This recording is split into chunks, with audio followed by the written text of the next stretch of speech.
오늘 말씀은 잠언 3장 1절에서 17절까지 말씀인데요. 1절에서 10절까지만 읽도록 하겠습니다. 내 아들아 나의 법을 잊어버리지 말고 네 마음으로 나의 명령을 지키라. 그리하면 그것이 네가 장수하여 많은 해를 누리게 하며 평강을 더하게 하리라. 인자와 진리가 네게서 떠나지 말게 하고 그것을 네 목에 매며 네 마음판에 새기라. 그리하면 네가 하나님과 사람 앞에서 은총과 귀중히 여김을 받으리라. 너는 마음을 다하여 여호와를 신뢰하고 네 명철을 의지하지 말라. 너는 범사의 그를 인정하라. 그리하면 네 길을 지도하시리라.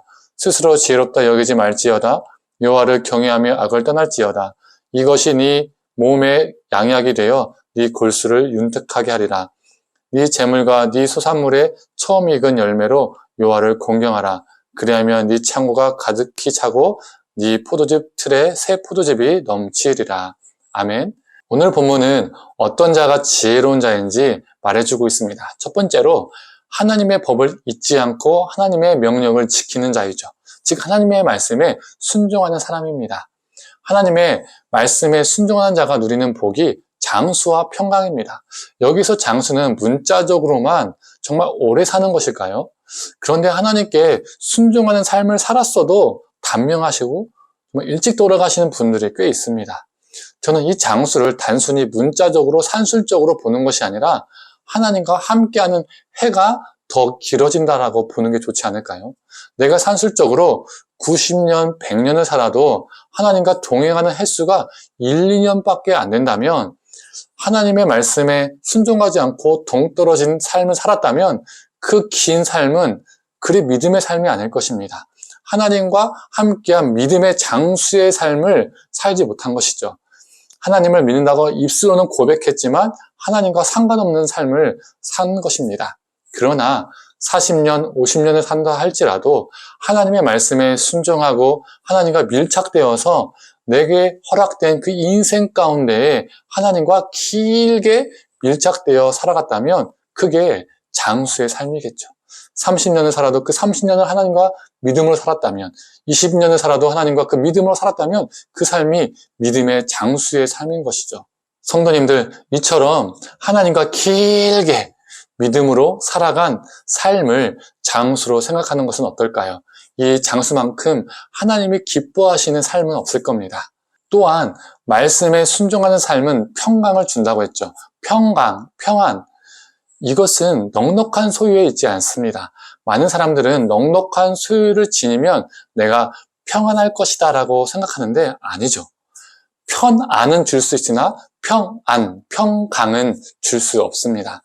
그러나 우리가 하나님의 말씀 안에서 살아갈 때 평강이 주어집니다.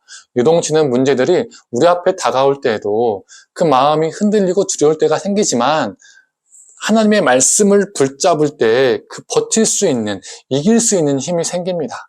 그리고 그 하나님의 말씀은 우리의 생각과 자세를요, 바꿔줍니다. 그리고 우리에게 평강을 허락해 주죠. 성도님들, 하나님의 말씀에 순종함으로써 하나님이 기뻐하시는 장수의 삶과 평강을 누리는 우리가 되기를 간절히 원합니다. 또한 지혜로운 자는 6절을 보면 범사의 하나님을 인정하는 사람입니다.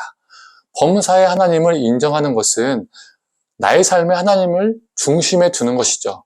어떤 이들은 자신의 뜻을 하나님의 뜻으로 주장하는 사람들도 있습니다.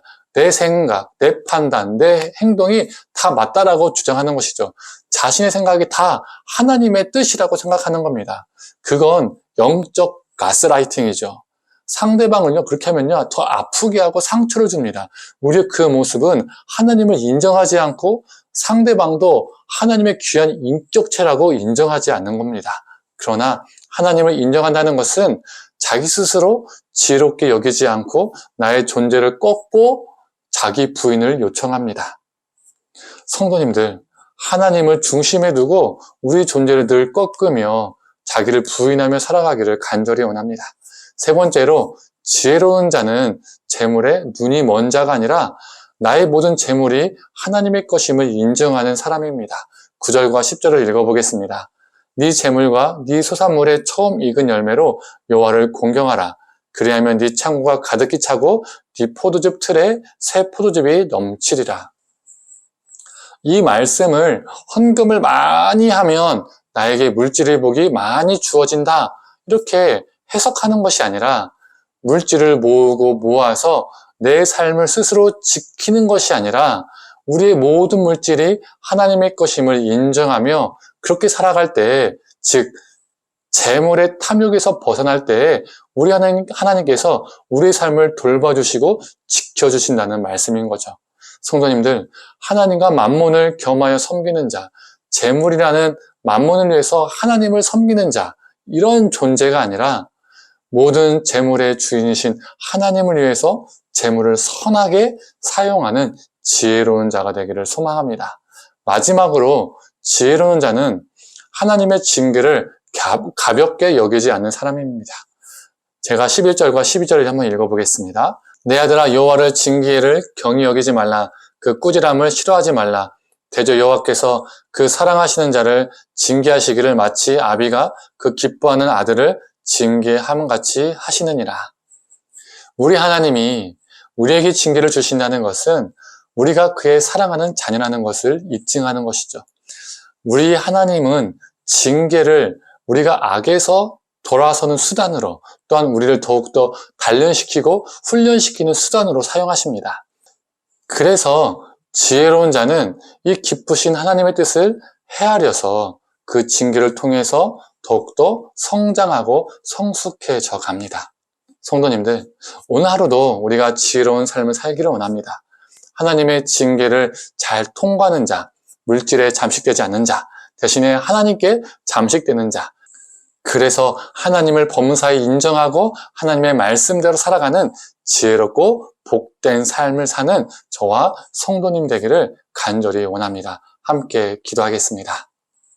하나님, 우리 삶 속에서 주어지는 징계가 하나님이 우리를 미워하심이 아니요 우리를 사랑하시고 우리를 훈련시키고 단련시킴에 있음을 우리가 기억하면서 그 징계를, 그 훈련을 우리가 잘 통과하게 하시고 그 과정 속에서 우리가 더욱더 성숙하고 성장하는 존재가 되게 하여 주시옵소서. 또한 우리가 재물의 물질에 잠식되는 자가 아니라 하나님께 잠식되는 자가 되게 하여 주시옵소서. 하나님을 범사에 인정하고 하나님과 동행하는 그런 지혜로운 삶을 우리가 오늘 하루도 살게 하여 주시옵소서. 모든 걸 감사드리며 사랑에 많으신 예수님의 이름으로 기도드립니다. 아멘.